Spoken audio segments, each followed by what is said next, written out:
Šodien ienāca nazītes zasināšana, it kā jauns nazīts, bet īpašnieks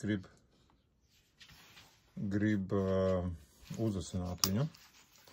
Bet ar ko šis nazīts ir īpašs? Ar to, ka viņam ir dāvināts no Ukrainas. Jā, tāds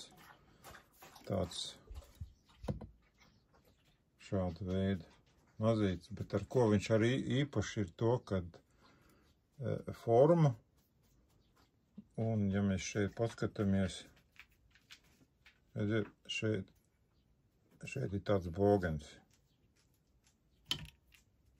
Šī vietā tāds izcilnījums ir. Un tā, te var redzēt arī.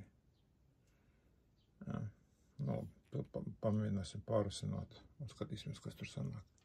Tā jau liekas, ka viņš jau jāsas. Tad pārvaldīsim. Kā te puiši uzasinājuši. Nu, nav asis, kā redzat. Nav asis. Labi, tur būs. Nu, mazas ir uzasināts. Un tagad, jā, kā redzat, ideāli. Jā. Lai kalpo. Slavu Ukrainai.